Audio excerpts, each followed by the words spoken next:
Okay, so let's say we want to figure out how much a planet weighs. And you look at any astronomy textbook and you're going to see a table that says all kind of stuff about planets. And then one of the things they always tell you is what's the mass of the planet. Well, how do you weigh a planet? It's not like you can take a planet and take it into the lab and set it on a balance and weigh it.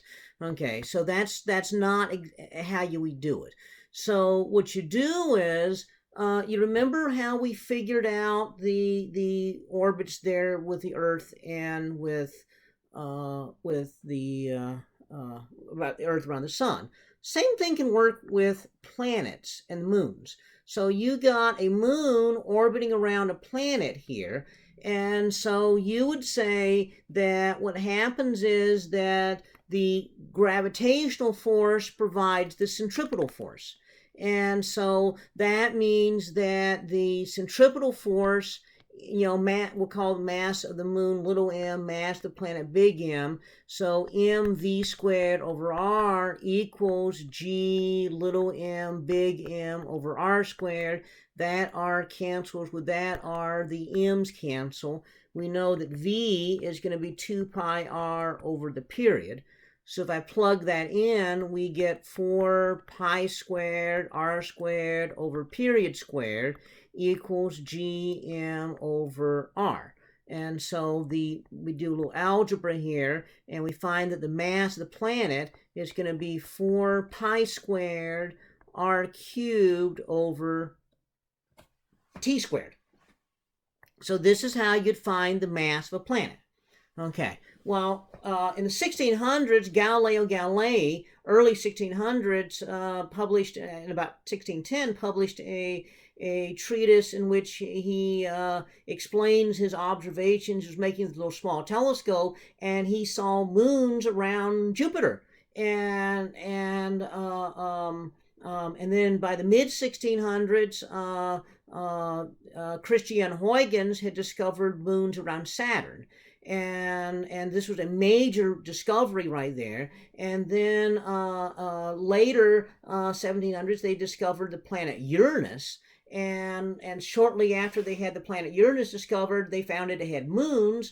And so then the 1800s, they found the planet Neptune, and Neptune had moons.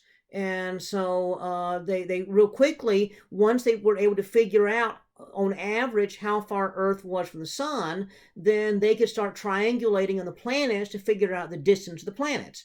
And so then they could look and see how far the moons were from the planets, and how long it took to go around, and they could find the mass of it. The problem is that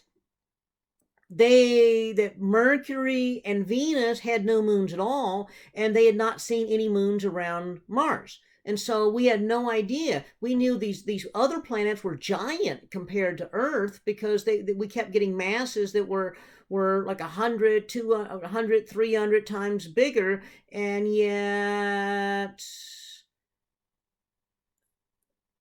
we didn't have any idea how big the smaller planets were. And then in 1877, American astronomer Asa Hall was looking at the planet Mars and using the telescope, the U.S. Naval Observatory, and he discovered that Mars has these two little moons. And the moons are called Phobos, that's the innermost moon, and Deimos, which is the outermost moon. And these little tiny things go around it actually very quickly. And so, but that was the very first time that we had any ability to measure the mass of the planet.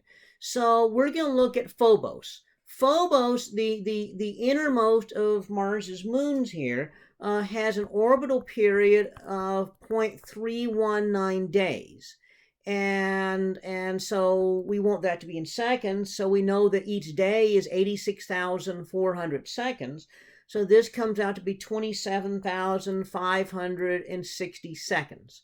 Okay. They also was able to figure out that the orbital radius here was about 9,380 kilometers. So that's going to be 9.38 times 10 to the 6 meters.